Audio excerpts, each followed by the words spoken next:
Okay, we've got a crowd tonight. Would everybody please join us for the Pledge of Allegiance? Right, yeah. I pledge allegiance to the flag of the United States and to the republic for which it stands, one nation, under God, indivisible, with liberty and justice for all. All right. Yeah, we got a full house tonight, so, so we got a little bit, I'm gonna bounce around a little bit, folks, bear with me just a second, before we call the Board of Assessors meeting to order or the, Select Board meeting to order, we do have, something under official action items that, I propose we move up a little bit. There's a little crowd out back there. There might be a little bit of the, ceremony maybe, that, I don't know if the chief wants to. You wanna start it? Wants to take a, yeah, have at it. Have at it. Let's, People coming in here. so let's make sure everybody's got room to come in and come on up, so. Some of you, Yeah. some of you have been here and seen this before, but one of the things we do, at RPD is we do a traditional swearing in. Anytime we get a new police officer at all, they have to go through a swearing in process, which is a state swearing in process. It's through basically 3 lines. I swear to do what I'm supposed to do. Have a good day. I like to do something, a little more in depth for the community members, not just specific to what the state requires, but kind of like what I expect out of our staff members and our coworkers here. And we like to have the opportunity, especially in these situations where they're new, to have a family member pin their badge, because I think it's pretty ceremonial. And it's a really big thing to become a police officer, and what you have to do. So, go ahead and raise your right hand for me, Connor. Connor, do you swear to uphold the Constitution of the United States, both state and federal laws, and while doing so, you will be professional, courteous, respectful, and mindful of others during your duties as a patrol officer for the town of Damascotta? I so swear. Excellent. Do you swear to develop strong relationships with citizens, staff, and community? I swear. To be the best you can be every day, both on and off duty? I swear. Will you strive to be an ambassador for our community and leave a positive impression in the minds of all you encounter during your duties as an officer? I swear. And do you promise to serve the town of Damascotta every day to the best of your abilities? I swear. Excellent. It is my honor to everybody in here to introduce Patrol Officer Connor Magnoli and his family to both the Select Board, citizens, and community members of Damascotta. There is no doubt in my mind he will be a great and respected member within this department and community. We look forward to mentoring you and working towards making him feel welcome and part of our team. At this point, I'd like to have his lovely wife come up and pin his badge. You guys can come up too if you want to be a part of it. You have to walk though. You're gonna get your knees all dirty.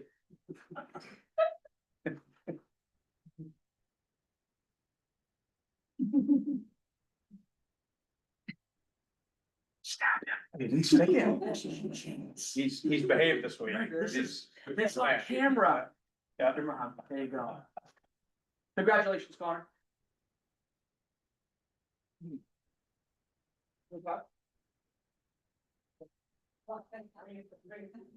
Thank you, everybody, very much. Nice to meet you. I didn't bet you did, but yeah. Did you get pictures? Remember these faces. Yeah. One of them might speak. It could be speeders, and that's what I'm gonna do. Awesome. You guys wanna get, yeah, chief, do you get enough pictures? Do you wanna You want me to get be in here? any formal I didn't pictures? I didn't by bring the my seal? tall boots. Yeah. You don't have to bend down. Thank you. Very much. Seal up here. Yeah. Down here for a second. We got some chairs. Thank you. Here, Get on your shoulder. That's her. Somebody has a camera, right? This is Doug.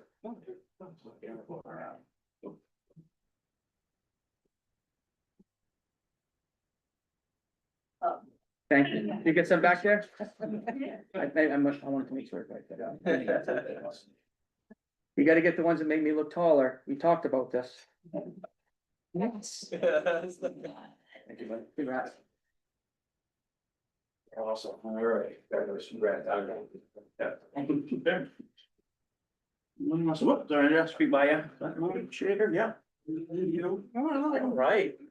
There. Wow, that's awesome ceremony, cool. Awesome, all right, so that. Not out of the way, but we'll, yeah, we got, oh, he's over there, all right, he's over there, so yeah, so let's dive in. I'm gonna call the, Board of Assessors meeting to order for, Wednesday, July 16th and.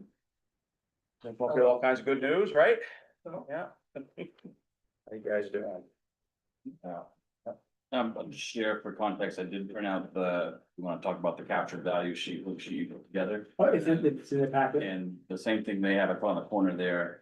okay, In case you wanna see the exact same document, line numbers in front of you. right, So we'll put the numbers that I had looked at it. okay. There were no more changes since then. Those are good, those are good, these are good. So, yeah, what we're starting off with tonight is talking about the TIF. So every year, we're in charge of capturing all the new value that's within the TIF district. We have the original value and everything, all the growth that we have, so. And the only reason that exists is when we shelter this value, we shelter it from state valuation. So it affects us, lowers our school budget, our county tax a bit. And as long as we play within the parameters that they set, we're okay. So the only reason this TIF document exists is to know what the highest number that we can capture. And we set up a special mill rate calculation that says, okay, you take all your town budget items, school, town, county. We bring in the value, we take away the captured value, just like the value doesn't exist. We set a mill rate. Then we add in that captured value with the mill rate we've chosen, and that determines what our maximum TIF allocation amount can be. And then it becomes up to Andy to figure in the budget committee, what your board wants to do for. If you don't wanna capture the maximum amount of tax that we can get from the TIF. And that's up to the town to determine the exact, and they can't be over an amount and they can't be less than a certain amount, right? Yes. Yeah, Okay. it comes down. And to- anything within that range for. That's right, that's right. So the biggest thing, we are here to make sure that we don't go over that number.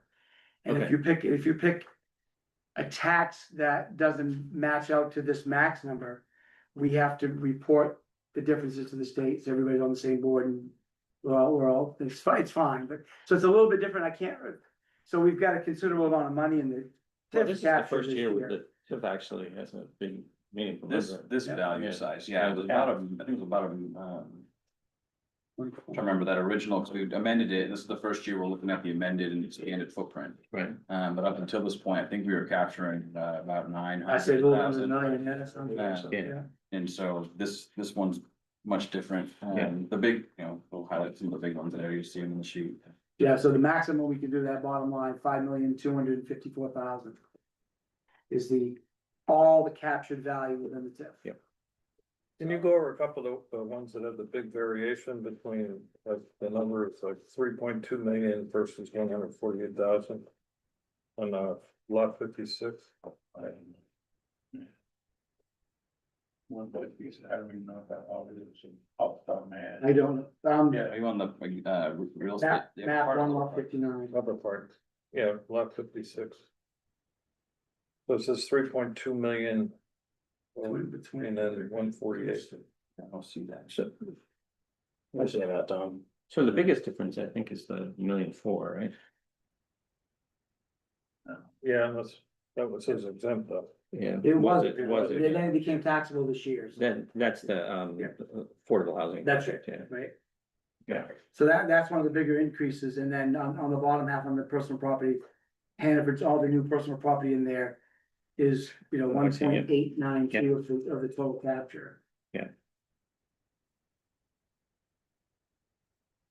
Well, we're way under what the max is, that's for sure.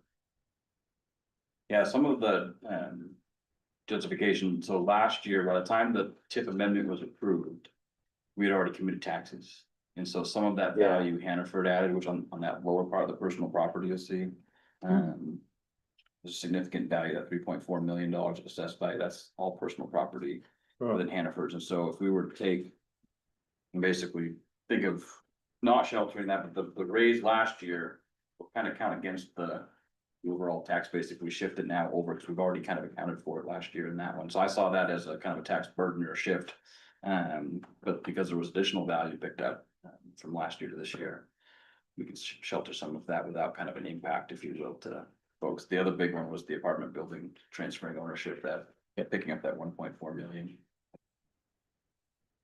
So the other part of looking at the max capture, there's, did they get this in their packet? That particular sheet is, It's just, it's just as easy to read from it, so we set the total taxable value, personal property, real, everything that we get reimbursed on for this year, $423,900,000, okay? We have all of our budget items that matches on all of our sheets. So here, we remove the 5.2 million, so our taxable value becomes, our valuation base, I should say, was 418 million and change. When we look at all the allocations we need minus the tip, for this example, we went, it said a mill rate example of $21.10. You take the $21.10 and take the 5.25 million times $21 in tax, that gives you the maximum amount of TIF we can have in our financing plan of 110,800 and change. So that would be, we can't go any higher than that. But it looks like if these are the most accurate ones that are on the desk, so we're thinking that the best for the town is use that line 9 on the mill rate sheets in front of you of 82,454. So we're not using the max capture, we're using $82,454 of it. And of course, that $30,000, $38,000 difference does affect the mill rate a little bit. So instead of 21.1 on this example here, I think the two options we have, I'll ask you over there one. $21.03. And I'll go through that whole sheet for you if you'd like. 7 cents different by capturing the full amount. Yeah. One of the other things to think about too, and as Rob's pointed out, when we were doing the TIF work, was personal property depreciates much differently than real estate valuations do. With how much personal property, in that program, every year that's gonna generally come down a little bit, just as it naturally depreciates. And so by not capturing that full amount on the personal property side, we can get kind of work with that over time if we need to kind of equalize that as it does depreciate, and kind of step that if we want to over time. Whereas right now, if we were to take and consider the $1 million roughly increase last year that picked up that personal property assessment, that essentially would be a shift now away from the overall tax base, alleviating the burden over just to the TIF program. But working with Michael and talking about the revenue projections, however, I can't remember the total number we were anticipating and hoping the TIF could generate over its period of time that is available. But we got things in there like we could fund part of a fire truck purchase, we could fund part of the sidewalk expansion project, we could fund, part of a planner's position working on the TIF program and economic development. So if it generates nothing for the program, none of that happens. We know there's a fire truck purchase coming in the next couple of years. So the sooner this can generate, the more likely we could potentially utilize some of this captured revenue to help offset that purchase price and lower the loan value. Or put towards the money will be responsible for our share for the project between the school and Hannaford's. That's coming up in the next couple of years. So I think there's reasons why, that target there, I think based on everything I was hearing and looking at, seemed reasonable and kind of got us closer to some of those targets looking ahead, without burdening even more, if we can alleviate some of it anyways, the tax base.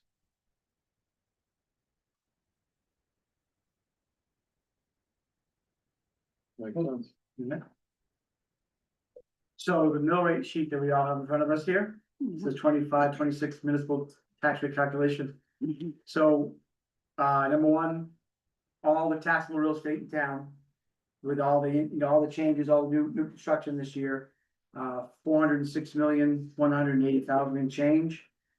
I have last year's, in case anybody's gonna ask these questions. It was 400,950,000 last year, so it went up 6 million. Yeah. About 6 million. Line 2, taxable personal property, 8.7 million. Last year was 10.9 million. So we did, we'll talk about that later, we did find new personal property tax for the first time this year. But when the state tells us every year what our certified ratio can be. You know, they know, based on what the historical assessed values have been against the most recent selling prices. We factored a few years ago to get things more in line. We kept those values the same, the market's still going up. So if the state tells us that our real estate assessments are at 76% of market value, all the personal property that comes into us, it comes in at face value, we are then obligated to bring them down to the 76%. It was 100 last year. When you do your factor, or whatever, I think it was 85 last year, I apologize. So it was 85 last year, as market continued to go, we could hold that stopgap for 2 years. So we had all that reduction in certified ratio this year, it's just the way our business works, but, so that was why it went from 10,900,000 to 8.7 million. Certified at 72% this year. 72%. What does that do to the homestead exemption? Multiply the $25,000 by 72%. Percent? Yep. So where it was 25 last year, it's gonna be some factor less than that. Reduction. 3/4 of Yeah. So then line 3 on the sheet is just adding those two numbers together at 414,900,000. Yeah. And 4 and 5 are, we figure out the maximum, we add all the homesteads in town. And that this year on line 4A is 9.8 million. The state allows us to get back in the form of a reimbursement, 76% of that number. So that line there, 7,493,000, that is looked at as part of the valuation base. It isn't assessed and taxed like everybody else, but that number is in this formula to bring the mill rate down now. Unlike other reimbursements, we get tree growth, renewable energy, we get them at a later date, but it doesn't work here, keep the tax rate down. Follow me? Line 5 is BEE, business equipment tax exemption. Certain personal property items qualify for BEE. And there's a whole process we have to go through. We capture all of that, 3,000,005. That reimbursement in a town like this is 50%. It's usually 50%. There's options. There's times when it's higher than 50, but it's no lower than 50. And we're at the standard of 50. So 1.5 million of that is looked at as valuation base. So you add up line 3 would be line 4B and 5B, and we get line 6, 423,900,000. And that's the number that we used to set the mill rate by. Okay? Any questions so far? Yeah, just thinking ahead, if it's 76% this year and are we allowed to do that? Like the magic thing like we did that last year, next year, Right, next year? yes. But we couldn't do it this year because it has to hold for 2 years. Oh, it was timing, and then with everything, honestly, with the way things are in the state, with the market's going crazy, if you can certify something legal, which is 70% or above, You're okay, yeah, that's the way. but it just impacts the It just- homestead. Right, and then next year, well, it's hard to tell how it really impacts the homestead. Cause the homestead goes up from 72% to 85%, goes up 13%. Yeah, But if we find that our factor this time around exceeds that number. Yeah. If it goes up by 25% or 28, I think it was 31 last time. Another thing was 19 the last. 19, not there, but the idea, homestead won't mean as much when the homestead goes up by 13, but the valuation went up by 20, for example. right, But it's just semantics at this point, but yeah, that's, we factor next year, it'll get us in line and there won't be a drop. There'll be factor, hold it, reval.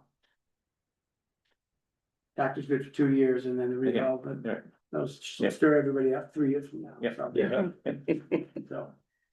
So lines 7 through 11 are all of our appropriations. Line 7 is our county tax, 666,755,000. Last year it was 630 million. 1,000. Million. Yeah. I just- Know what you meant. Yeah. this will be millions. Municipal appropriations, 4,559,000. Last year, 4,238,000. Again, the TIF financing plan has its own line, 82,454 last year. Yeah, 23,000 and change. And lastly, the school. School appropriations, 4.8 million. Last year, schools, 4.28 million.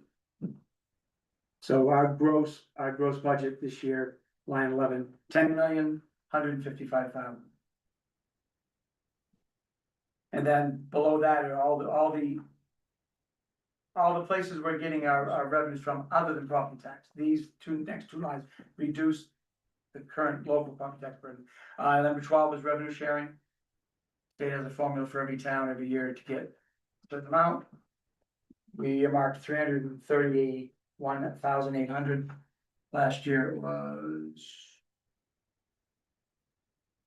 214,000, up a little bit. Line 13, all other revenues. This is what was voted on at town meeting. Anything at a surplus, all of our excise that been collected, we use to reduce in this number here. Doesn't include homestead and Betty reimbursement because they're taken care of down below. 921,000. Those two added together, line 14, 1.25 million. We take that number away from lines 11. So the amount of money we're asking for the taxpayers this year, 8,902,000. And that is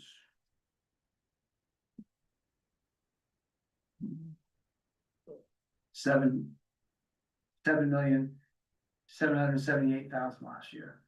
Oof. 778, yeah. And then these lines 15 through 20 are basically the way the state's been doing this from the beginning when we had to do this by hand, just making sure that when we set our minimum tax amount on line 15 of 8.9 million, we're allowed to collect up to 5% more than that to round the mill rate off, really why it's there. Everything above and beyond that goes into the overlay, which is the last line on this sheet, line 23. Everything in between is just the mathematics. If you don't have the computer aided to help pick this number. So it gives you your minimum mill rate, your maximum mill rate, and it reminds you on line 20 that as long as your overlay isn't more than 445,000, you're legal, you're okay. Where is those two lines? So line 21 tells you the maximum mill rate. No, line 17 is the minimum tax rate you can have to just match line 15, no overlay. 21 mills and 3. So basically 21, and your maximum could be 2205. That's when you pick anything within that range. We were talking with Andy about an overlay, a very small overlay, 12,000. Yeah. And that's where we come up with the chosen mill rate of $21.03, which is line 19. And then line 21 and 22 takes those two numbers from above, the Betty reimbursement and the homestead reimbursement. Those are two numbers we do not include in our commitment. We're not asking the tax collector to collect those numbers, and we get those numbers to the penny from the state.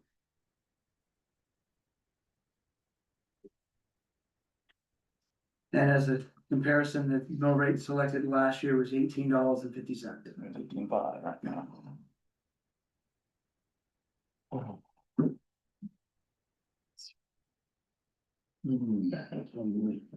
Yeah. What our overlay was last year? 30. 30 something, right? We were. Last year's overlay was 63. Oh, was it that high? Okay. I think we were bringing it down. I think one had like 100 and then we can. So it's a 13.6% increase. Yeah. Last year, the overlay was higher, because we were past town meeting, got the contract for the snowplow. I think like early July. Yeah. And so we talked about having a higher overlay to account for the known. That's right, we increase need to that we're wait. Gonna face the following budget year. Yeah. Yeah. So I think I kind of split it right down the middle. The difference of going into the next budget year, knowing you gotta raise an additional 45 or an additional 90. So trying to minimize the full impact, you think about half. Yeah. Well, you have any questions?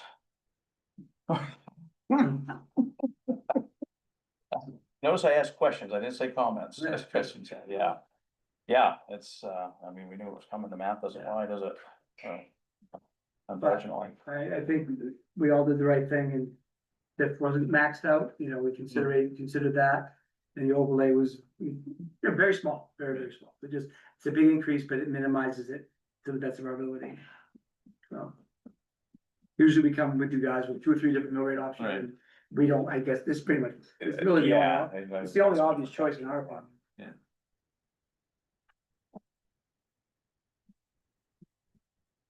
Yep. I believe there's. Any high points in there? We were gonna work on, and you follow up at another meeting, but you might recall there was a significant effort to try and pick up.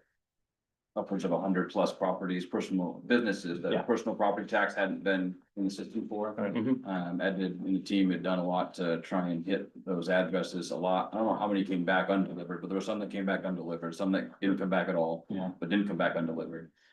So there was a fair amount that were picked up, but there's still Yes, some we work to had- do. Out of the 700 and change that you had, there were like 76 that we thought were decent addresses. We had 35 of those returned. With responses, half a dozen of those turned out to be exempt, and we have exempt applications on file. They closed their business, they moved out of town, a few of those like that. We had, what did I say? There were a bunch that were returned. Returned through the mail, so like 7 or 8% of them were returned through the mail, rejected, Yeah. couldn't deliver. Yeah. But we picked up. How many responded positively? How many responded positively? We, I added like, out of those 76, I added, I think, 17 new accounts, totaling about $527,000.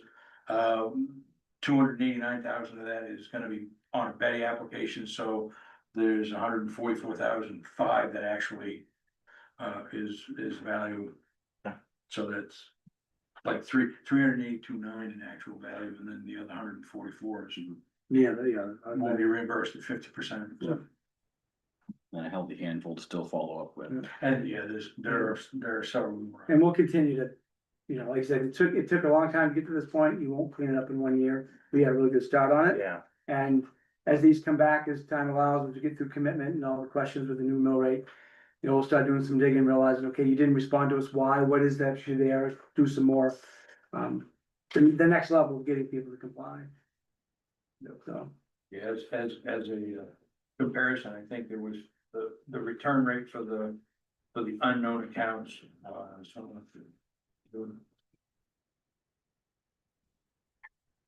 about 46% return rate for those 76. And then for the known accounts that we have, the return rate was 56%. So the ones that we have accounts for, we've been billing all along, only 56% responded, the remainder, we just let it ride with the assessment that we had on.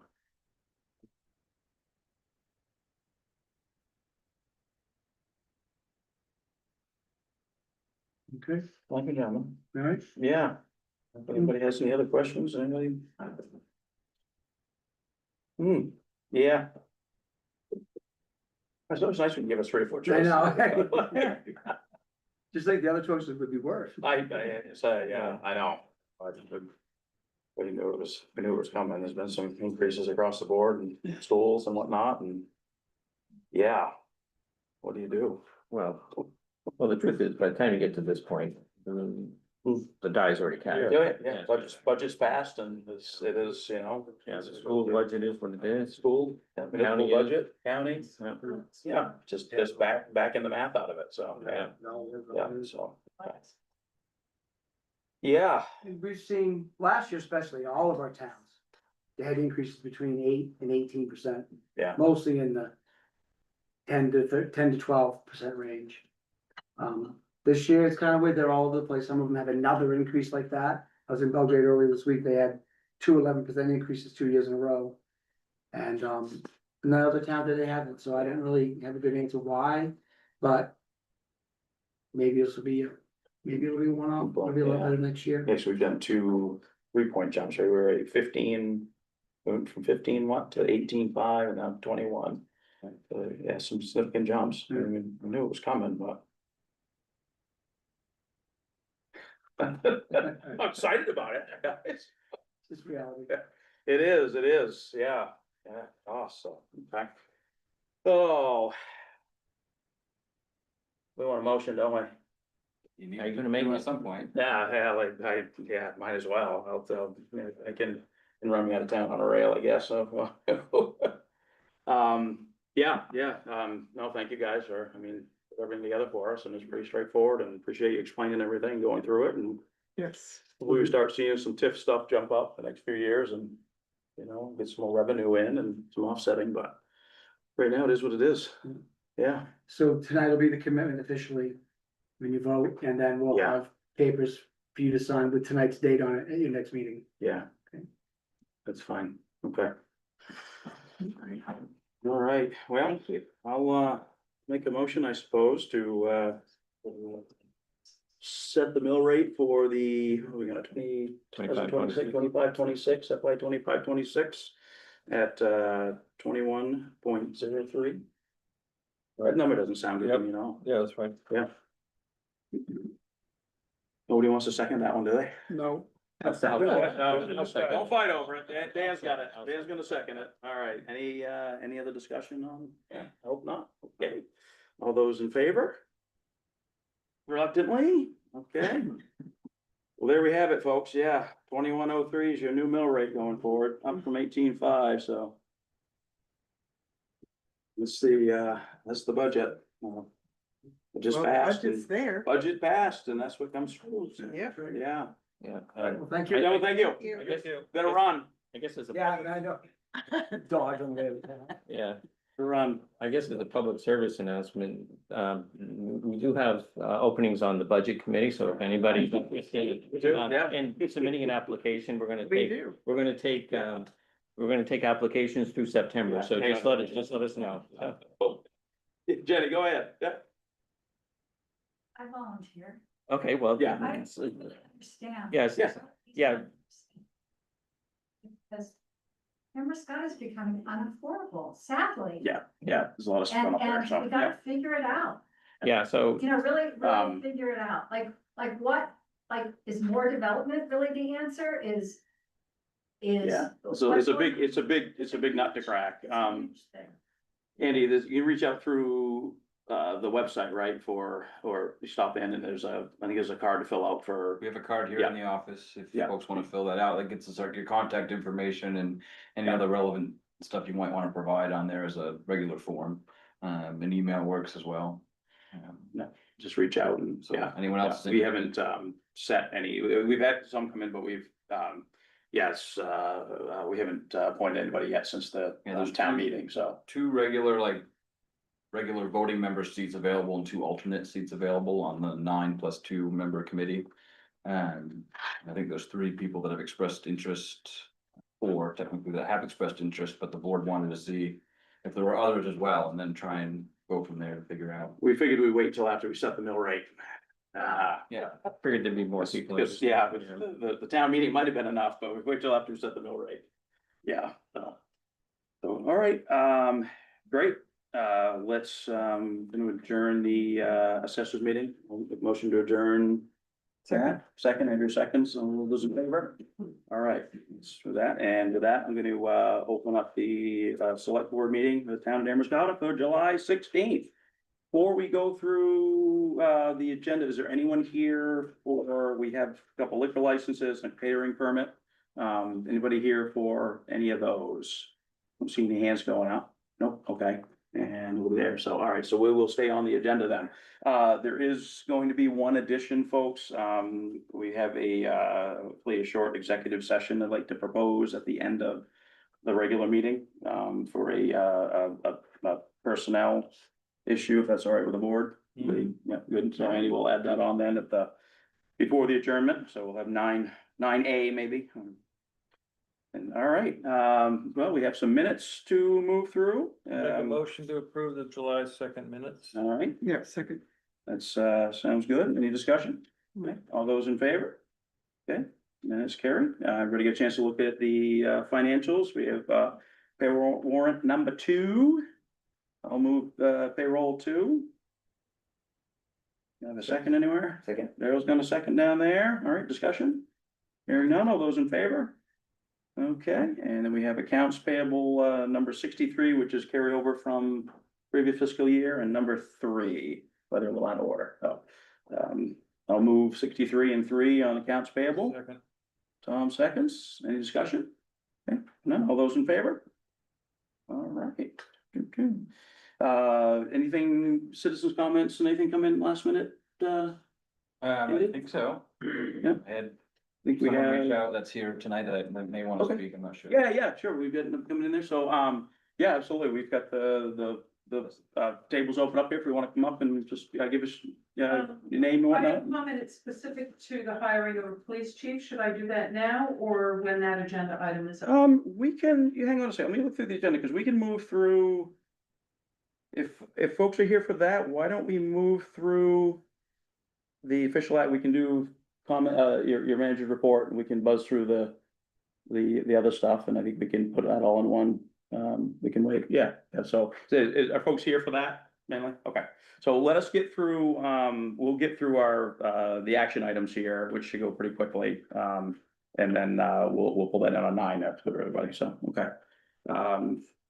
Any highlights on, manager report, Andy? Nothing happened? Few things there, anything of interest pops out, I can go through it if you'd like, or if the interest of time, we can. Yeah, so anything jump up, anybody have any questions, comments? Yeah, okay, yeah, It's very well done. yeah, a lot of the, yeah, Seriously, it was very comprehensive and easy to read, and I thank you for all the work that went into that. has anybody been down Kingswoods? I have, yeah. You have, Looks okay, great. I haven't been out yet, so. Okay, I did, it looks great. Yeah. Awesome, Looks great, okay. yeah.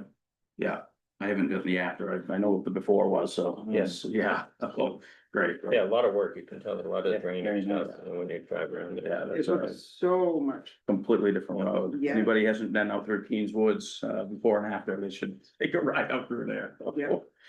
So, all right, okay, nothing, we'll move along here, so, we do have, official action items, we went through the ceremony, we do have a bid, RFP to consider for the, ladder truck for the fire department. We might have somebody here that, representing the fire department that may or may not want to speak to it, I don't know. You wanna take the other one up? What's that? Did you wanna move the other one up first, or? Yeah, I think you should. Let's go through, no, let's go through, yeah, I wanna get through the official action items, so let's get those out of the way, yeah. There's nobody here waiting for, license renewal, so let's get you going here, so ladder truck, yeah. Yeah. So, John Roberts here representing the fire department, so. I've got a presentation kind of walk through, the process that we went through, I think, everyone was more or less aware of it, but, next slide, so we, asked, you to approve the specifications that we had back in May, so we're gonna go through, our solicitation process, the bids that we received, how we scored them, pros and cons of the bids, and then, what the engine company's, recommendation is, for who to award the contract to. And then, recommendations and hopefully actions at the end. I wanna thank, the truck committee, that we put together, we had, 6 or 7 people that spent quite a bit of time, so we had hundreds of hours into writing the specification, reviewing. Meeting with vendors and scoring the proposals, so there's quite a lot of effort that, quite a few firefighters and one of the select board members and the town manager participated some too, so thank you both. So the specifications, that we, went through, they were approved on 21st of May. Some of the highlights were, we wanted at least 100 foot of aerial reach, which is what we have now. 2,000 gallon net pump, which is what we have now, 500 gallons of water, a 6-person cab with, dual rear axles. And must be able to hold all the equipment required by a pumper, through the NFPA standard 1900. We asked for a little bit more contingent of ground ladders than what our current ladder truck is able to carry, and that's to help us plan for the future with more challenges of different construction methods and different roof types. And we asked the bidders to maximize the compartment space, and we had a max height of 1110. That's what the height ours is now, and it rubs the weather stripping as we pull in the station, so. It's tight in there. Really couldn't do anything more than that without making structural modifications Yeah. to the station, so. We Letting set the air out of his tires. Yeah, they have different ways, they can lower the suspension, but then you have less suspension travel. Right. It's not, that's not necessarily good either. So right after the evening after these specifications were approved, they were sent out to 7 different companies, E1, Pierce, Sutton, Seagrave, Rosenbauer, Fiera, and KME. That was, what we found were the major players in the aerial apparatus field. We received 3 bids back. E1, Pierce, and Rosenbauer. 2 bidders reached out to us to tell us that they weren't going to be interested in providing a bid. Sutton didn't feel they could meet the truck height requirement, and Seagrave wasn't interested in our budget, and they mainly constructed a stainless steel instead of aluminum, so their prices are. Oh, wow. This next slide is a bit of an eye chart, but it's basically the summary of the bid packages that we received from 3 vendors. We asked them to provide a prepayment discount if we paid $500,000 up front. So they all did that. We also asked them to provide a performance bond for that $500,000. None of them did that. They all provided 100% performance bond included in the cost, so there's no extra cost for that performance bond. We'd asked for a larger cab. Pierce and Rosenbauer provided a 70-inch cab that measurements from the back of the cab to the center of the front axle. The E1 provided a shorter wheelbase. Some of the big differences here are the horizontal reach of the Pierce and Rosenbauer are both over 100 foot. E1 was 92 feet, and the jack spread varied from 12 feet to 15.5 feet. The ground ladders, E1 wasn't able to accommodate the full request we had, and they were able to provide the 2,000 gallon pump that we requested. And the big, I guess, thing that we'll hit on Rosenbauer in a second was their closest service station is almost in Rhode Island. It's about it's 206 miles away. Yeah, it's all. Yeah. So the scoring methodology that we had outlined was actually included in the spec. We included the weight that each category would carry and how we would do deductions. It's summarized here. We talked about it a little bit on May 21st. So we weighted price at 20%, aero reach at 10, the pump capacity and water tank capacity at 10, ground ladder capacity 10%, seating capacity 10%, waterway 10%, jack spread and tip load 5%, compartment space 5%, repair station 10%, the other 2 were 5. So based on that criteria, we evaluated the 3 bids. Pierce, we found met all the specifications without any deductions. Rosenbauer lost most of their points. They lost 10 points for their service center location. They did offer mobile service for a couple of years, included in the price, but after that period, it would have to go to almost Rhode Island. Sure, yeah. And their truck was also 11 foot 10.5 inches. Mm. And the drawing specified that that was a loaded height, so if it was unloaded, it could be 4 inches taller. Which certainly would not fit, so. Those were kind of the points we deducted into that. And E1 lot point for pump size, horizontal reach, ground ladder complement, the cab size and seam right edges. What was the delivery time for Pierce that was negative? That slide. It's like. Well, it's, initially it was 44 to 49 months. Right. And I'll get into that in a little bit. Oh. So the Pierce bid, the pros, they had the best pump, option, and layout. It's a very reputable company. We have, one of our trucks through them. It's our engine one. Their sales reps local, their jacking system was, pretty good. If you remember the demo, we have 4 outriggers that go out and down. So, this option has 2 in the center of the truck that go out, the other 2 in the rear just go straight down, so you're only really having to plan for where one jack's gonna be.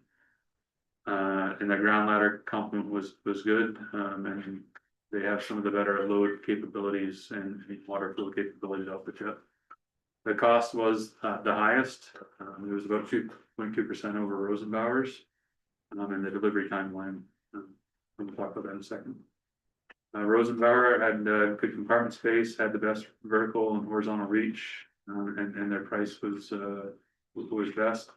They also have a very neat load management system that tells you how much weight you can have on the ladder, depending on what your configuration of jacks and everything are.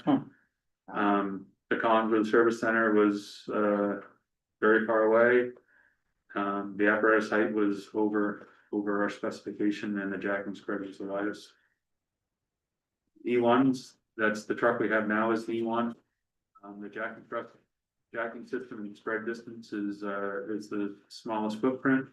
They have a very good performance record for aerial operations. We're familiar with it, and the service centers in Brunswick. The cons was the reach was lower than the rest, the pump size was lower.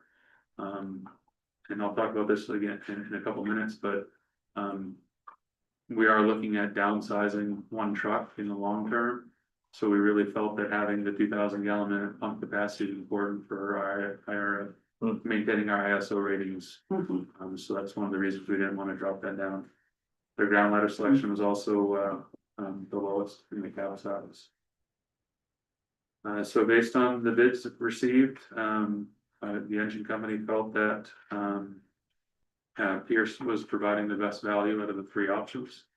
And this was come to because we felt the scoring criteria that was established in bid specification showed that the available compartment space is a big improvement from what we have now. The ladder reach and pump configuration was the preferred one of all the options. And the service centers in Auburn, which is very comparable to Brunswick. So this is a picture of the proposed truck. There's 2 red boxes right at the very back of the truck. Those are 2 additional compartments that weren't included in the initial bid to try to gain some extra compartment space. So adding up all the compartment space,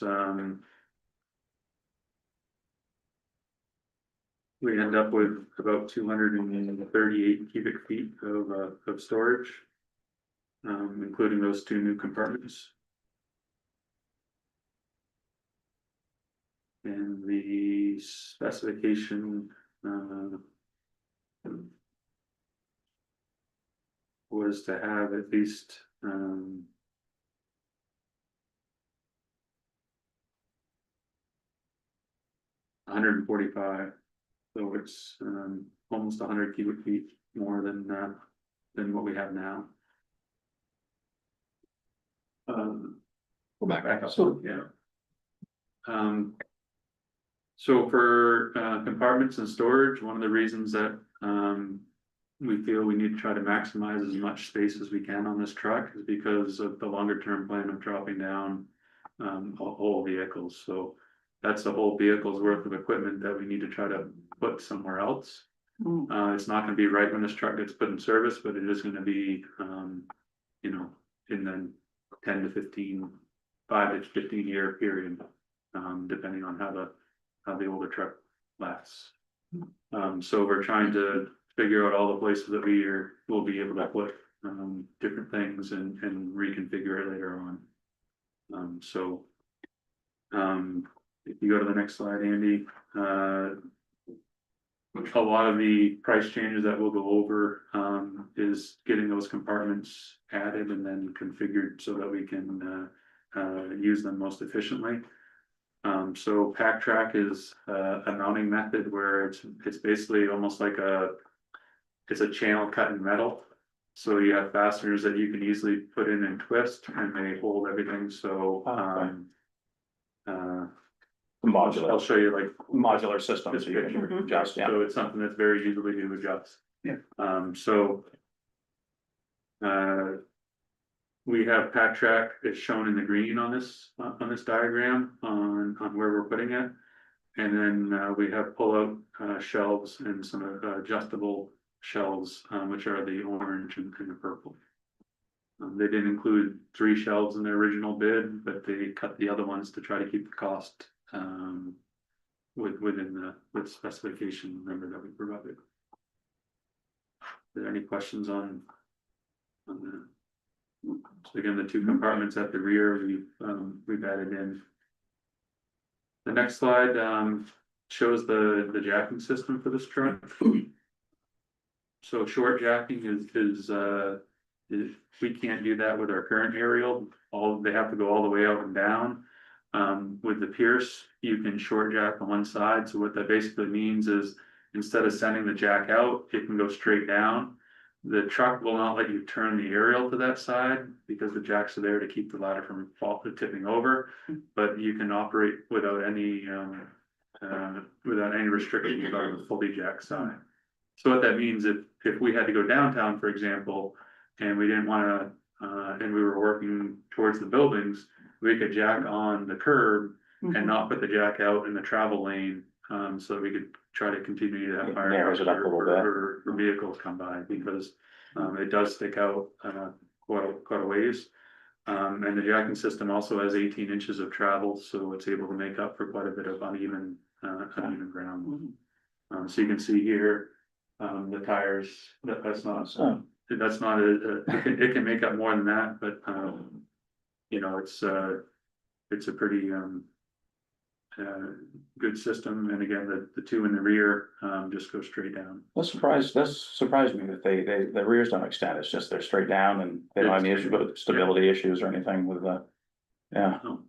That was one thing that surprised me with that spec. They distribute the torque. I mean, the ladder trucks all have a torque box to try to distribute the stresses and weight and torque movements of the aerial onto the ground.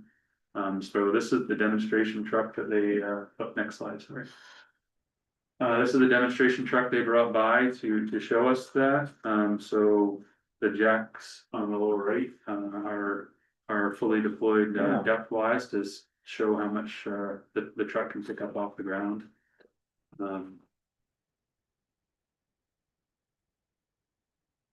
So the next slide goes over options that we discussed with Pierce after opening the bid and reviewing it.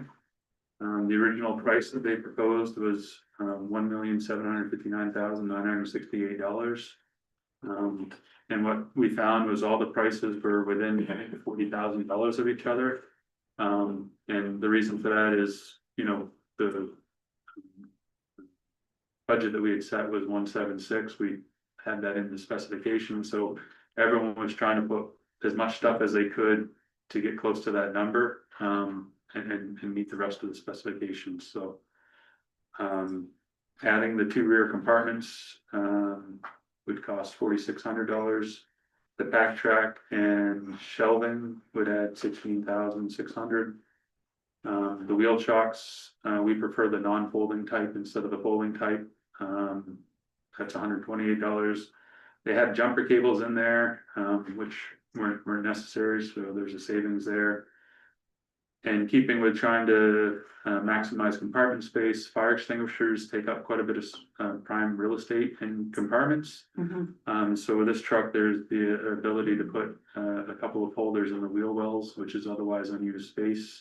So we asked them to add two pairs of holders onto the truck in front of both sides of the rear wheels.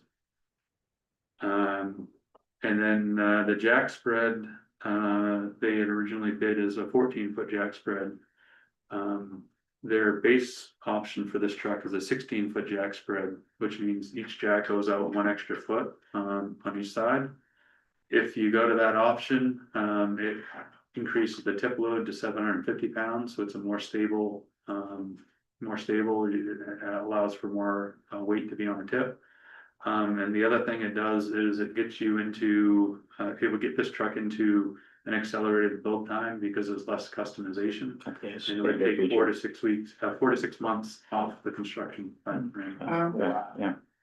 So in addition to saving almost $1,800, it decreases the build time by 4 to 6 months. And also allows us to have a more stable operation, and more weight capacity. Asked them to add a price in for having some tubes, but in the pump compartment area to be able to hold some more tools. And then improving the scene lighting on the front so that the ladder is not blocking the main scene light, having two of them pointed off to the sides. And then the prepayment discount they offered for paying $500,000 up front was $50,416. So the total adjusted price would be $1,732,830. The last slide, we're asking to consider our recommendation and approve the purchase of the ladder truck with Pierce, as we're utilizing $500,000 that's in the fire truck reserve account for the down payment in order to get the $50,000 discount. And the delivery time frame would be 40 to 43 months. So the balance would either be paid by bond and or other methods. We talked a little bit about the tip. We also have probably 3 more cycles that we'd be able to build up the fire truck reserve to be able to drop down the final amount that needs to be bonded. And after talking to Andy, thought it would be good for the town manager to sign the contract. And then the other request is to authorize $25,000 that can be used for change orders between now and delivery. That could be authorized by me if something needs to be changed on the truck. That's about 1.4% of the purchase price, so it's not a considerable amount. We don't anticipate a lot of change. It's like a compartment. Well, I mean, you can see, we try to get the change orders in now. And that does get us to a total committed amount that's still within the $1.76 million budget that we've been talking about. The scoring plan seemed to work. I mean, it was an interesting idea. I haven't done it before, but that seems to it worked pretty well. I mean, it seemed for you guys. I was surprised that, with the specs were really specific, where the other ones came in with, like the pump, for instance, it's like, we wanted a 2,000 gallon per minute pump. They're like, we'll give you 15. It's surprising sometimes. Yeah, so we've used the same scoring methodology. For the last, this is the 3rd truck that we used it on. We haven't published it in the spec before. Andy recommended we do that, so we included that in there. And I think what it did is gave them all the trade space to figure out what they felt was their company's best option. So E1 does have a ladder that is capable of going out past 100 feet horizontally. But they chose not to bid that one, probably based on either cost or whatever other requirements. Yeah. And so you know, I think everyone kind of should have known where they stood because we provided all the information to them. We weren't hiding anything. Right, yeah, it was all pretty open, and clear. Yeah. Okay. Anybody have any questions for It's Chief? made in America. As usual, very thorough analysis and a lot of work, 200 hours of research. Yeah, I think Wisconsin is where Pierce is built. Each one builds in a different part of the country. But anyway. I think it's Wisconsin is where the Pierce is. Did, they provide warranty information? Is They that, did, yeah, there's a bunch of it.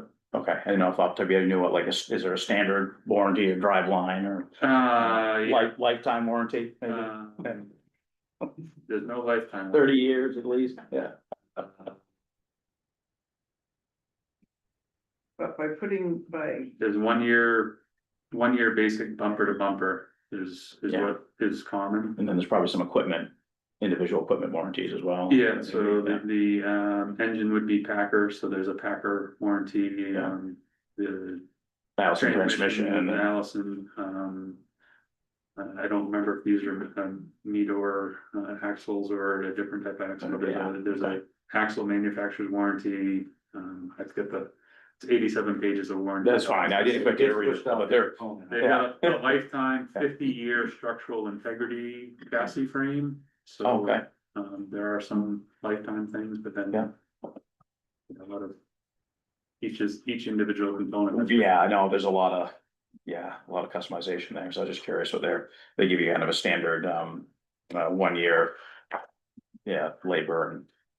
There's a standard 1 year for everything, and then after that, you go to Go through the manufacturers and Go through stuff, the yeah, manufacturer. okay. also, Gotcha. it's important to approve it and move forward before the price goes up. Yeah, I don't know when the prices will go up, but this was only guaranteed for, I think, 30 days or 60 days or Yeah. something. So we're, you know, we've done this about as quickly as we could possibly do it, and it still takes a period of time to line things up, so. I think we just opened the bids. June, something. Was it in June? So we can recap a little bit, we have, voters approved, up to 1.9 at the town meeting. Our capital is currently, I can't remember what it's currently, but that's where that 500,000 is looking to come from, so we're currently projected to be, I think There. years we're Yeah. at 600 and something. yeah. So we're good there, so, okay, yeah. This motion fits everything, we've worked with there on it, so, and it was a big motion, I'll make sure it's all, because one of us is just gonna read it verbatim, so I'm not gonna try to wing it up, wing it if I want to, so. Yeah, well, I'd like to commend the fire chief on, and the truck committee and the fire company as well, as they put a lot of time, and I was on part of I was as an outsider looking into the truck committee, and there's a lot to pack on the specs of these trucks, and it's you know, not as simple as you go out and get a municipal vehicle or a, you know, 1 ton with a dump body. I mean, they're pretty basic, but it was eye-opening to see what every single component was custom. Everything is, you know, they have some packaged stuff, but if they try to fit it to your department, it was just, yeah, there's a lot of moving parts, so, you had 40 odd, almost 50 pages of specs there in the bid package. It was yeah, it was a lot for a vehicle, so commend the fire department for that, so. Awesome, geez, I've already moved, unless somebody wants this one, I've already.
I think they just had a couple of things to plug, just in the footnotes, right? Right. So, Yeah, I don't remember what those were, it was something that,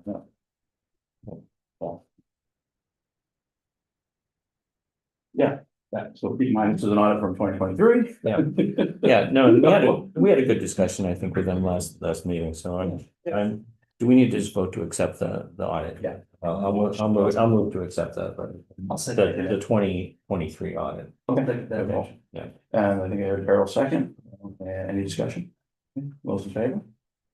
All right. Yeah, so it's nice. I mean, the trend has always been with those audits. We're financially sound. And Yeah, they're very clean. here, even though it's, Yeah. no, it's a little ways out, but it's Yeah. fair. All right, we have some carryover requests. Got an updated sheet, I think, the thing with the.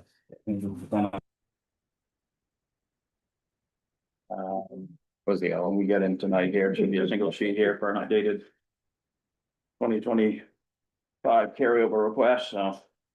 Andy, do you wanna buzz down through these, or? Yes. Awesome, whenever you're rushing it. Sorry, I'm just trying to get our system back up. Oh, Well, that's what went to sleep. It So didn't- you want this guy out of this. It didn't like the changeover from the powers to the slides to. So the carry forward request, there's a few invoices that either haven't come in yet that we're expecting still, or projects we've committed to that haven't come due yet, but committed to them in FY 25. Like the strategic planning contract, the contract with MCOG, to help with site plan review.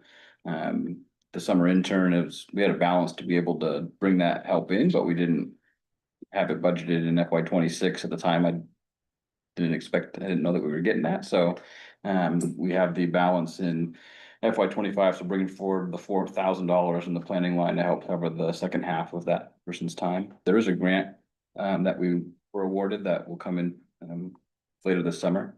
So that'll offset actually most of that, but for the municipal building, the doors for the town office, we actually just got a quote from one company today. Help fix, well, they priced out both doors for replacement. There's maybe some repairs they can do on one of them to try and spread the hinges a little bit so we can get by for another year, but as it is, the door for the staff. But Becky had opened it one day and her iPhone registered she was in a car accident. So it sticks and it's just not safe. But Leslie knows, the trick is not to close it all the way when we come. That's just not safe. We can't have that. We have to do something with that. Put your shoulder into the door. They are expensive. Yeah. Daryl knows, anyone that's worked on buildings, commercial buildings, those doors are not cheap. I think it puts. Did you go, the company from Bangor reply? We're waiting on one more still. PDQ is, I'm gonna give us, which I didn't realize they did those type of doors. There's a company out of Newcastle that gave us a number. And can't remember if there's one more still coming around. But for a single door, you're looking at, in the ballpark of about $8,000. For the double doors, you're talking about 12 grand for the double doors. Commercial storefront. Yeah, yeah. So once we get those numbers back, we'll come back. So carrying that balance forward as we expected to do it last year, and just it hadn't happened, and we have the ability to bring that forward. For the police department. Sorry for the extra chatter. For the police department budget, the search for a police chief, carrying forward about $6,000 for that, based on one of the contract samples I had from Maine Chiefs of Police. As we'll talk about, next, the possibility of an evaluation of the department itself. Again, another service that group could offer us to come in and just assess things. And if there's places for improvement, that identify them, if there's things that are going well, they identify them. Everything from budgets to policies to just looking at personnel size. So based on the conversations I was hearing from the board, I thought that would be a service you might want to consider. So that would allow us to utilize that. There's a PTO buyout. There's a grant we got for high vis gear for fire, police, and public works. And so we didn't end up purchasing anything. The grant, I think, is for $3,000 to $3,500. It was up to, I think, 3,000. So each department has some things they need to buy, the cones or vests or things to put on the equipment or for our staff. So that's some money towards that. And then we've had a couple personnel changes that happened in 2025 that will cause the insurance premiums, our contributions to increase. When we budgeted, there's a pretty wide gap for an individual that works for us. If it's a single person, their contribution's about 12 grand. Yeah. Or our contribution for them is about 12 grand. If they have a family, that premium goes up to about 31,000. Yeah. So we have two that have joined, or will be joining us, in the next couple weeks.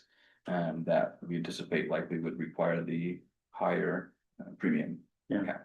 Insurance plans, so, asking to bring forward that amount. Leaving that in a positive balance still.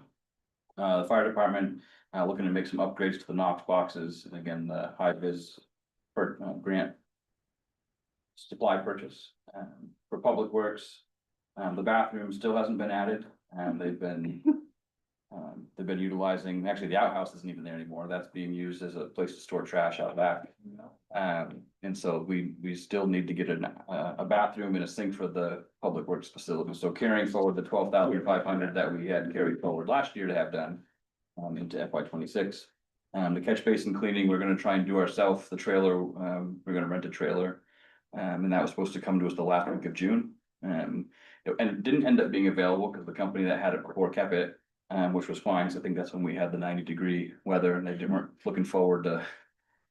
Cleaning catch basins with that temperature, so that's still coming, so because we were expecting to do that last year, asking to bring that 5 grand forward.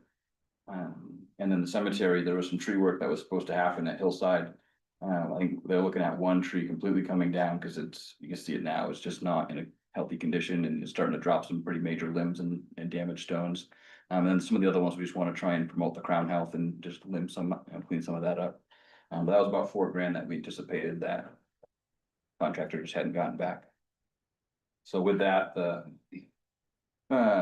with the carry, and you'll see I included the revenue we budgeted to take in was 749,000. The revenue that came in was, in addition to that, was 237,000 and change. So you'll see the net position there when you look at the additional revenue and the carry forwards. Would be $131,000 to carry forward, and that will leave you with a positive net balance or net of 344,000 for that FY 25. So we're not in danger of overexpending that. Right, yeah. And that goes to the undesignated fund balance, so. Great. Thank you, Andy. Yeah, fair enough, all right. I'll make a, anybody have any questions, sorry, everybody, anybody have any questions, comments on the carryover?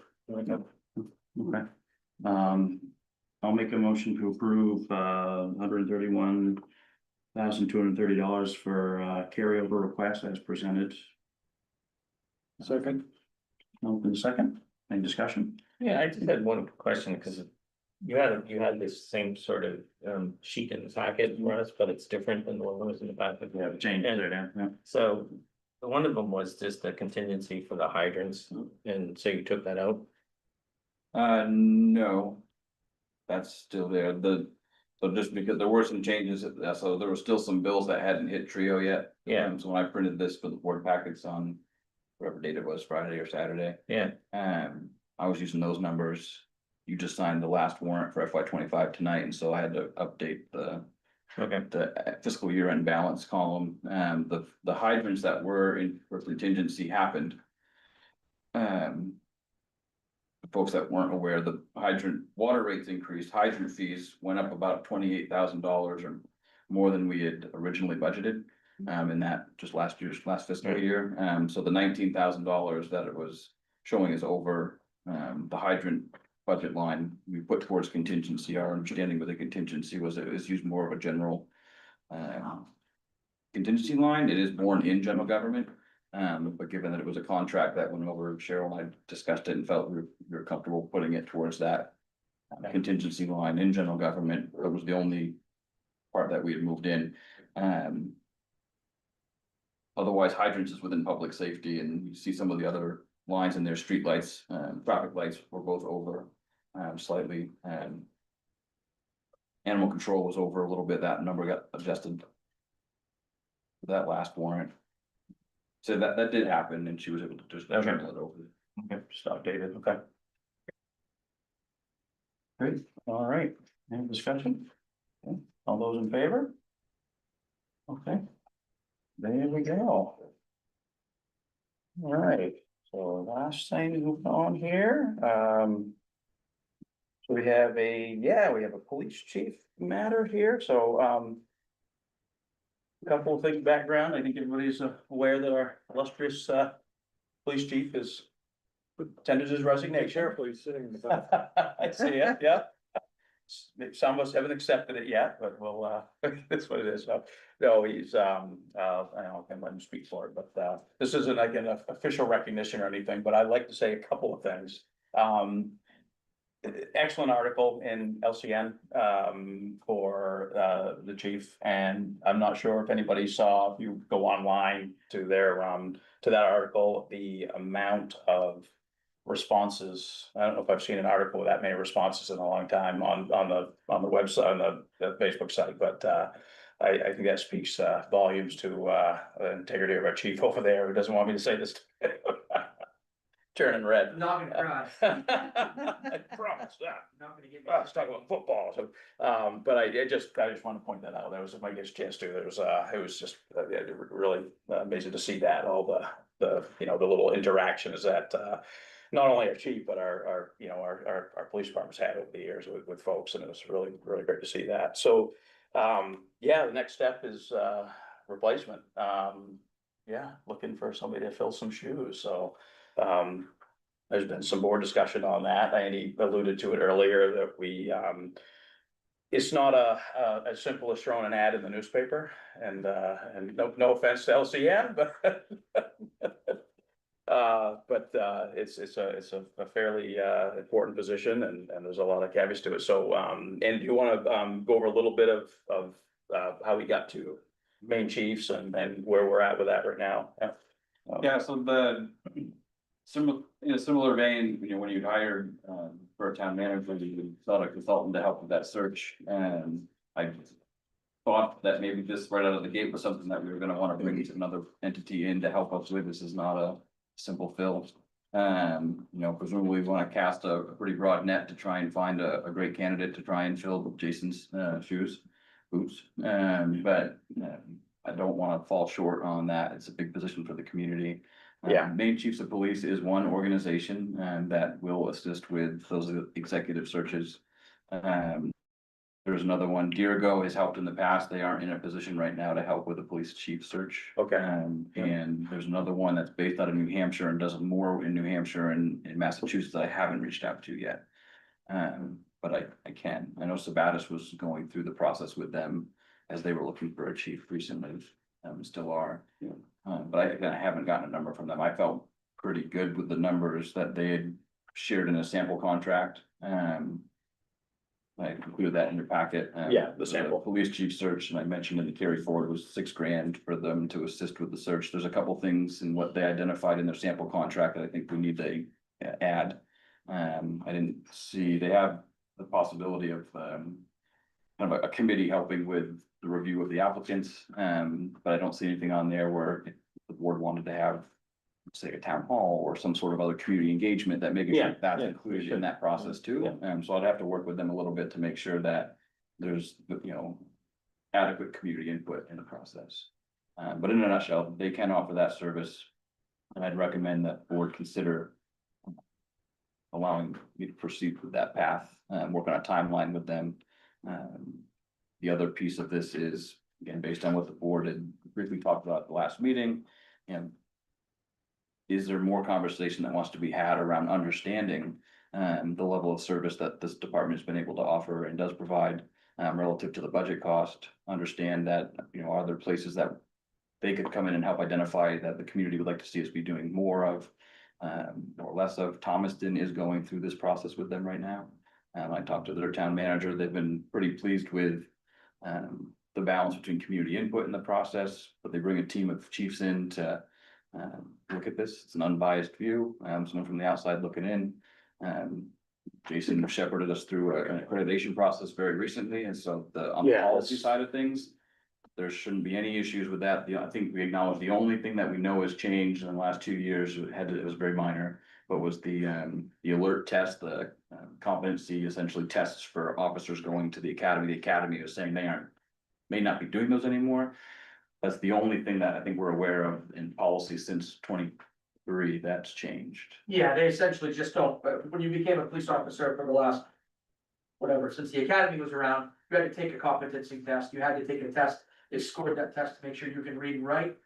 Basic corrections and law enforcement took the same test, and when after COVID hit, the jails were really struggling to keep people in there, so in order for them to hire, the jails, in order to hire people, they ended up getting rid of that alert test for whatever reason, and now they've chosen, as of this Monday, there's no longer an alert test or competency test in order to become a police officer through the Maine Criminal Justice Academy. Now, as your District 6 Police Chief Representative for at least a couple more weeks, one of the things we've talked about as chiefs to say, okay, MCJA may not want that. We as chiefs still need that. So we need to think about maybe stealing that alert test from the academy and building it to what we think Yeah. we need to look for academically.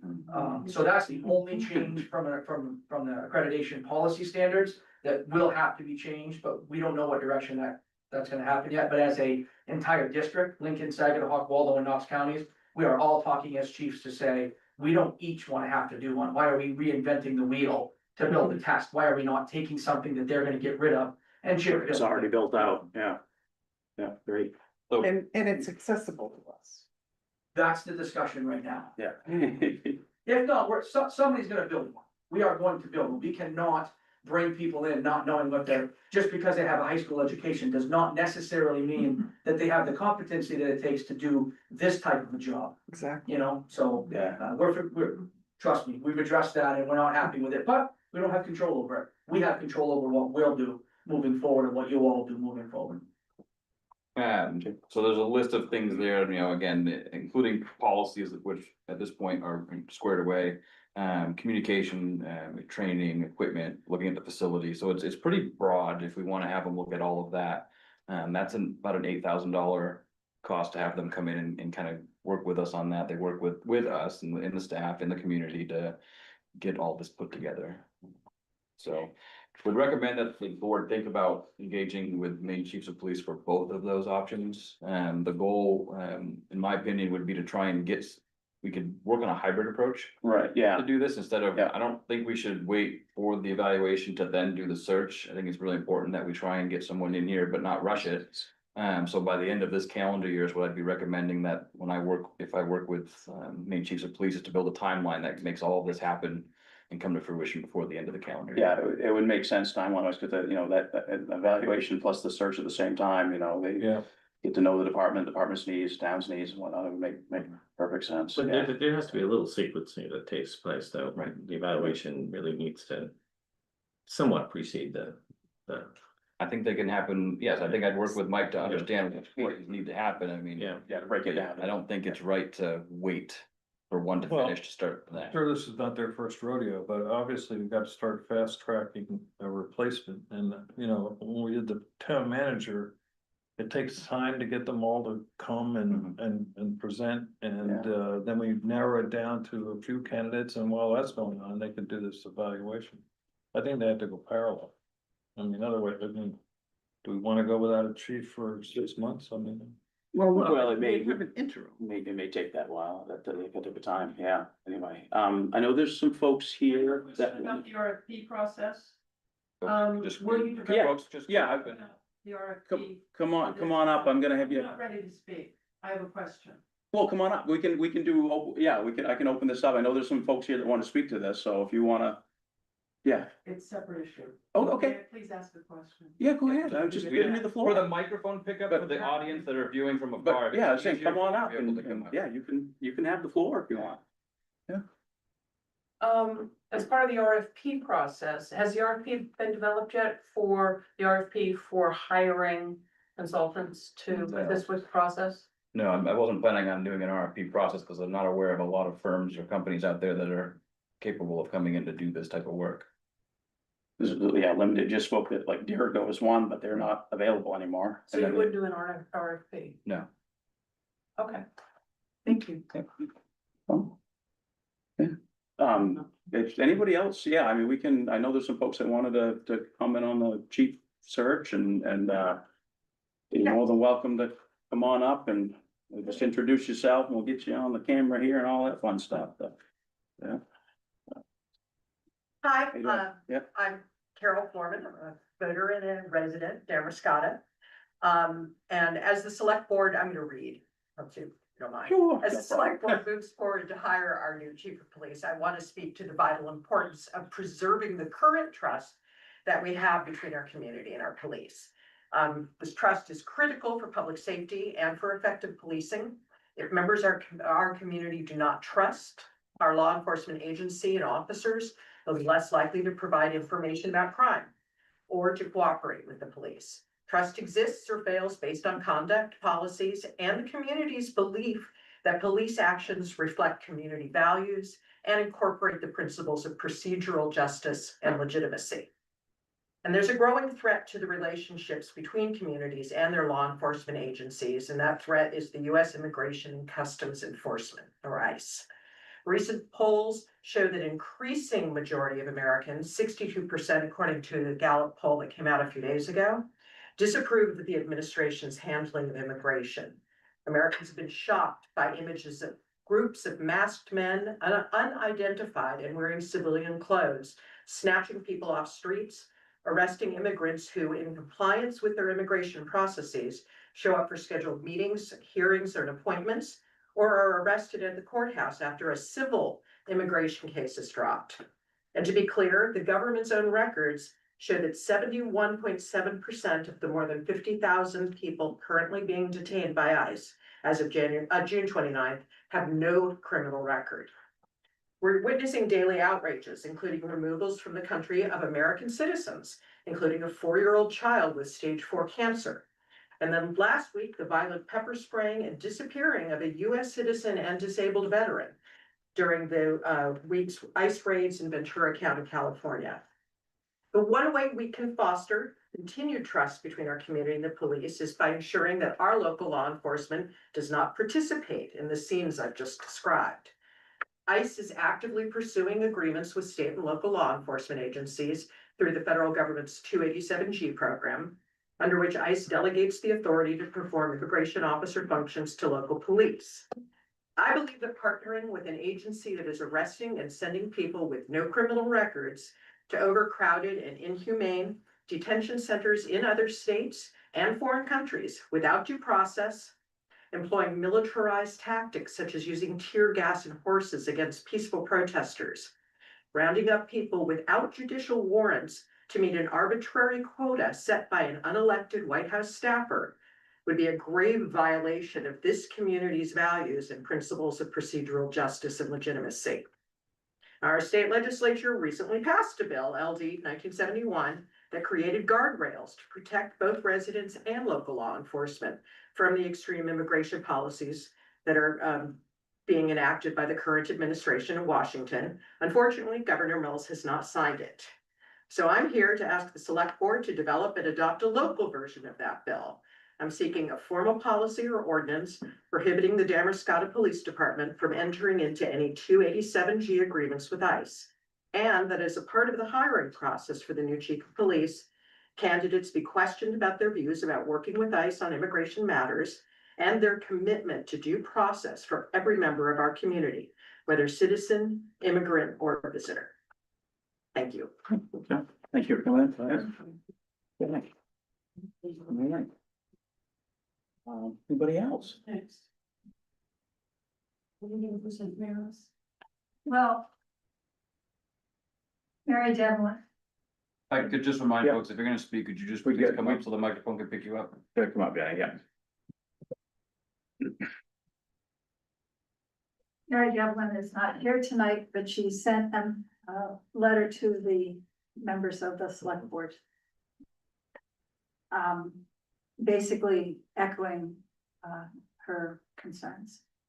I'm not sure if I should. Yeah, we all received it. You all We saw it. all saw it. Yeah. Received it, yeah. Thank you. But Yeah.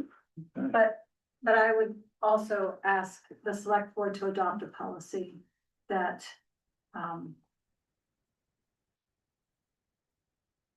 prohibits the police department from cooperation with ICE and Border Patrol in immigration matters.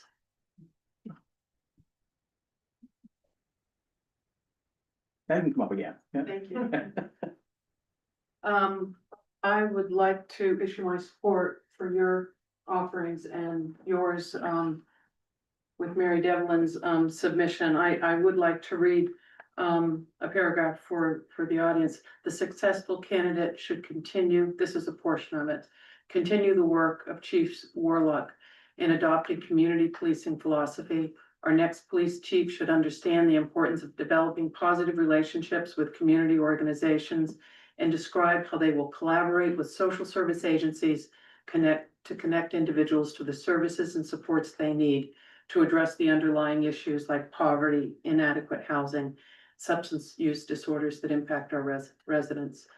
They should also define the policies and practices they will implement to identify community concerns, proactively address public safety issues, and offer alternative solutions to arrest, restrain, and control. All candidates must have skills in modern management practices to increase efficiency, effectiveness, and transparency. They should demonstrate the technical, communication, and social media skills they need to bring our police department into the future. And I, in full support of that, I'm a member of a local organization called Lincoln County Indivisible, and we're very active on the bridge.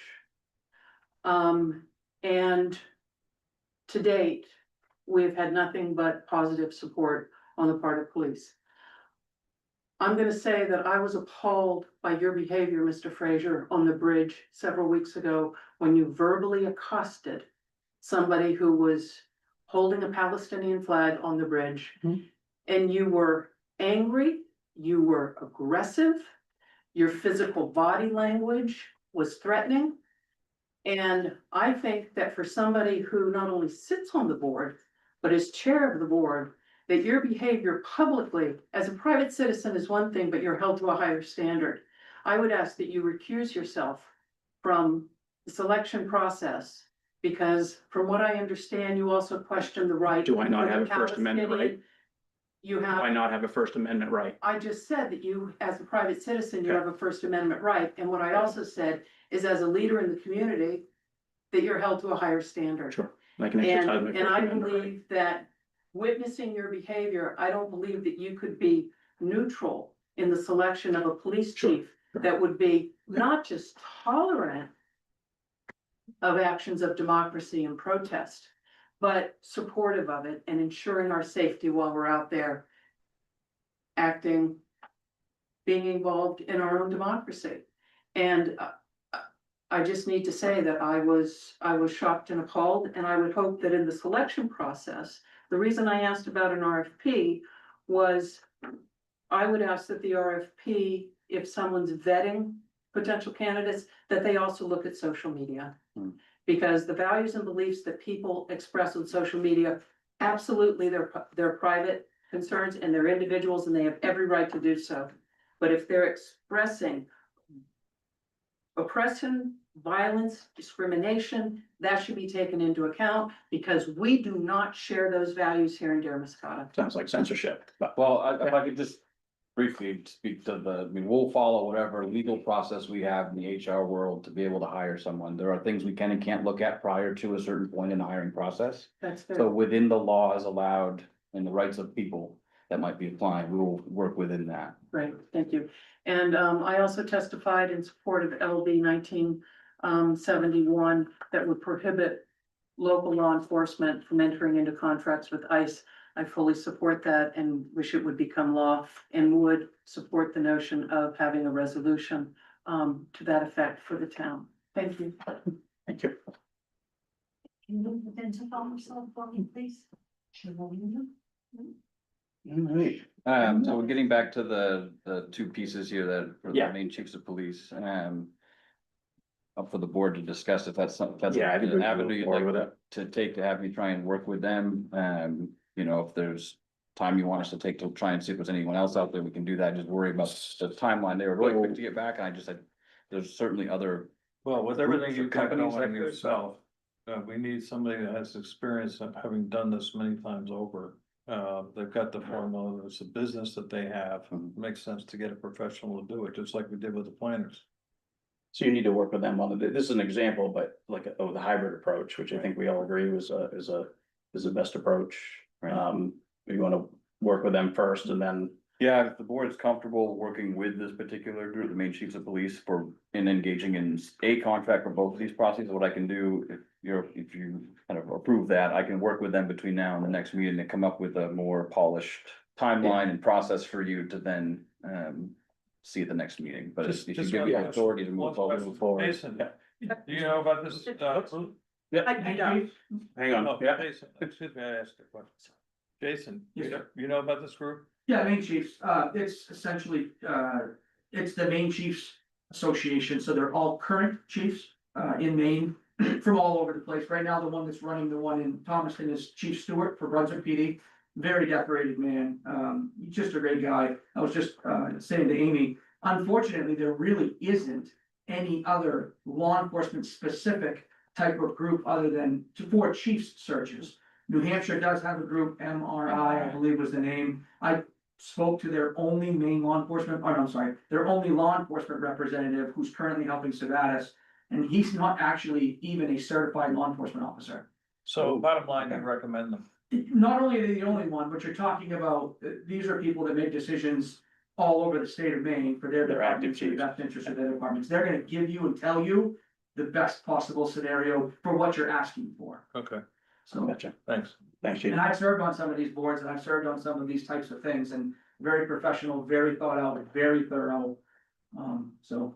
What, I'm Kara, just go wondering ahead. Yeah. if there is going to be opportunity for community to have input into things like even, what they're seeking, the job, the job description and again. maybe- That's gonna be part of, where Andy's gonna work with the main chiefs to look at that, system for public input, that were part of a discussion we had about, having they've kind of got to put that together, kind of customize, a customized approach, but that's gonna be. I that's mean, gonna or be if part of it. there is a broader search committee, if there might be an opportunity for. I think they'll citizens probably to do join.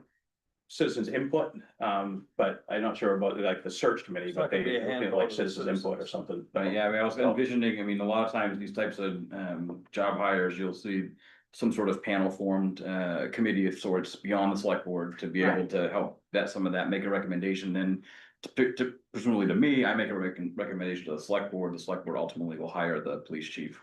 But there's, that's the piece we need to figure out is the community input. What is it? Is it a community survey? Is it a forum? Is it all of it? And getting a good composition on a reasonable sized committee to help work through that process. well, Andy, who is going to help with the evaluation of the? Yeah, these guys. Main chiefs. Oh, the same people Yeah, are going that's to the- help yeah, with the there's two pieces in evaluation there. of our, Yeah. okay. Yeah. So it's twofold. One is to help us find a candidate and one is to help us assess what our needs are from our police department. Yeah, it's very similar to what we did with the town planner. I Okay. mean, and the, It's an important search. It's not, Okay. it's similar to looking for, as Andy stated, looking for a town manager, so town manager. it's an important position to fill. So. Yeah. And just so it's clear, the police chief reports to you. Yes. And so in theory, you could hire him, right? No, the charter, I recommend to the board hires, And that's different, and that's only for this position and not just that one, no. What's the other one, planner? I'd have to look at the. I can't remember if there's another one. something Usually your like that. department it's- has to be it's- confirmed by yeah. the board. Yeah, there's some confirmations with the hiring, the front, so. Chief, anything to add back there? I will tell you, I think you'll be pleasantly surprised, at the end of the, consultation with the main chiefs and what they present you. Because the reality of this is they understand the dynamic of a small town, because they're getting pulled from, and in fact, that's the great part that Andy will be able to have the luxury of is likely the ability to pull from a smaller community or communities that have chiefs that are similar to how our chief is. So when they deliver that and when those questions come out, and Andy has already expressed the interest in making sure the community voice is heard. Because that's huge, right? It doesn't mean you ultimately get to make the decision as a community, but by God, you get a chance to at least express yourself and say the things that you want to say, because that's how the chiefs are trying to develop something, is to say, I probably may not function well in Waldeboro as a chief, because they may not like me there, but I was successful here. So they gotta make sure that we bring somebody in there to do and fulfill the needs of the board and the citizens, not just to fill a spot. So I really truly think that you guys and gals will be very happy with what comes in, as long as everybody understands that it's not a, well, I didn't like this person. Well, it may not be that easy, right? I mean, there's a lot of things that we all have to think about, but at least because of our accreditation, because of how professional our agency has become, this is not the good old days where we just put something in the paper and say, you're the next pick, come on in. Like, they're trying to really consider what we've done and what we built and the money that we've spent to make what we've made in our department now, and consider that moving forward to continue to keep that. That's the idea of bringing a consultant in, not just to hire just some willy-nilly to fill the shoes, right? And I think that's what we all agree, what we need to do. Thanks, Dave. Awesome. Jenny, you just, yeah, I know, we shouldn't make the chief come up here, sorry. So making everybody else come up with the camera. I mean, the Maine Chief seems like a great organization to help vet and collect, various candidates, you know what I mean? I'm just, to be clear, were you also suggesting that there be a process that the Maine Chiefs, would facilitate to try to figure out what the town wants in terms of policing? You know, Part of an evaluation. of like the an department. evaluation of our needs, and because there was a lot of concern at the town meeting about the budget, the $900,000 budget.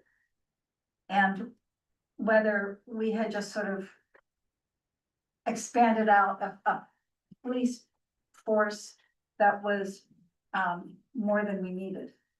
So I think it's critical to understand the desired service level of this community of a police department. Okay, that's gonna be an interesting thing to try to establish, Sure. is what the residents want, and I'm not sure, it'll be, well, I guess they'll propose like a plan on how to make that assessment, I right? can't tell you specifically without talking to the director, once we engage in a contract, to Okay. figure out. Yeah, there's a lot done exactly back how there. it works. That's the I mean, intent of the it's- process. Public, I mean, there's a lot of groups that, you know, assess a community's wishes, you know, can do some, well, we did it in the comprehensive planning process.